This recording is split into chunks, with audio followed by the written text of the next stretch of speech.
There are indeed approved ungrounded systems beyond the specifically mentioned in National Electrical Code, or NEC, Articles 250.21 and 250.22. Let's examine some of these, focusing on isolated systems and high-impedance grounded systems. Firstly, let's discuss isolated systems. Isolated systems are characterized by the complete lack of connection to any other electrical system, and crucially, to the grounding system. This isolation is intentional and serves a very specific purpose to enhance safety in environments where the risk of electrical shock is significantly elevated. Consider, for instance, hazardous locations where the presence of flammable materials or explosive atmospheres dramatically increases the potential consequences of an electrical fault. Or imagine areas with substantial moisture, where the conductivity of the environment makes contact with energized components far more dangerous. In such situations, an isolated system can substantially reduce the likelihood of a dangerous ground fault current path. The principle behind an isolated system is elegantly simple. Without a direct connection to ground, a single fault to ground will not create a closed loop for current to flow. This absence of ground fault current minimizes the risk of electric shock and arc flash, making the environment considerably safer for personnel and equipment.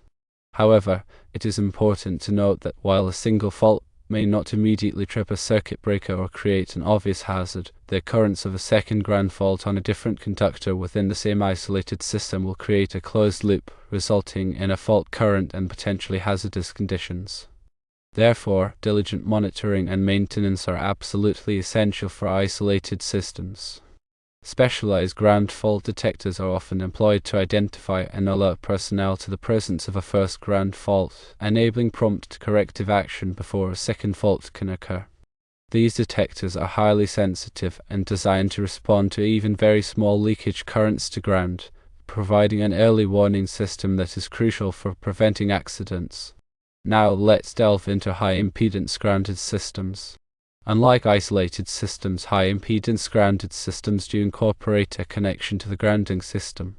However, this connection is not a direct one, but rather is established through a high-impedance device, most commonly a resistor.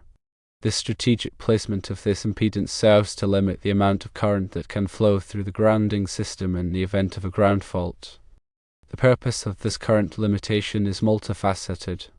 Firstly, it reduces the magnitude of ground fault current, thereby minimizing the potential for arc flash and electric shock hazards. Secondly, it can help to prevent equipment damage caused by high fault currents. Thirdly, it allows for the continued operation of the electrical system even in the presence of a ground fault, at least temporarily, which is critical in certain applications where even a brief interruption of power is unacceptable. High-impedance grounded systems find particular application in settings where the need to minimize the risk of electrical shock is paramount, such as in hospitals. The presence of sensitive medical equipment and the direct contact of patients with that equipment make electrical safety an absolute necessity. Similarly, in areas densely populated with electronic devices, such as data centers or control rooms, high-impedance grounding can help to prevent damage to sensitive components caused by ground fault currents. The level of impedance used in a high-impedance grounded system is carefully selected based on a number of factors, including the voltage and current capacity of the system, the sensitivity of the equipment being protected, and the specific requirements of the application. The goal is to strike a balance between limiting the ground fault current sufficiently to provide adequate protection, while also allowing enough current to flow to reliably activate ground fault detection devices.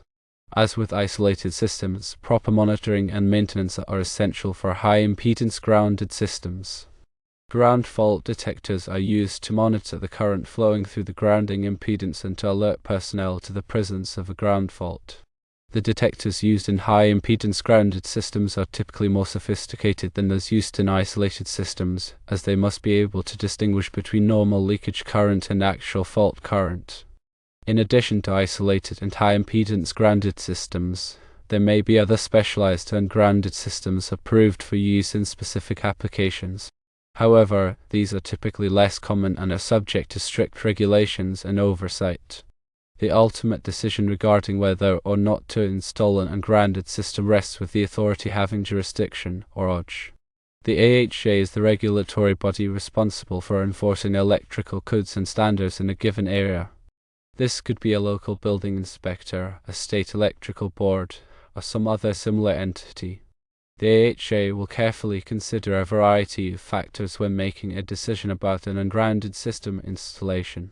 These factors include those listed in NEC Articles 250.21 and 250.22, which address specific situations where ungrounded systems are permitted or required.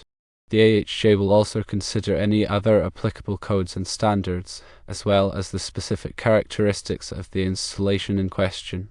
For example, the AHJ may consider the type of equipment being used, the environmental conditions, and the potential hazards associated with the installation. The AHJ may also require additional safety measures to be implemented, such as the use of ground fault detection devices, regular inspections, and employee training programs. It's crucial to understand that the NEC provides a baseline set of requirements for electrical installations, but it is not intended to be a comprehensive guide for every possible situation. The NEC recognizes that there may be circumstances where alternative approaches are necessary or desirable, and it allows the AHJ to make informed decisions based on their professional judgment and expertise. When considering the use of an ungrounded system, it is essential to consult with a qualified electrical engineer and to obtain approval from the AHJ before proceeding with the installation. This will ensure that the system is designed and installed in accordance with all applicable codes and standards, and that it provides an acceptable level of safety. Firstly, isolated systems are used in locations with a high risk of electrical shock. Secondly, high-impedance grounded systems are used where there is a need to minimize the risk of electrical shock. The AHJ will consider the factors listed in NEC Article 250.21 and 250.22.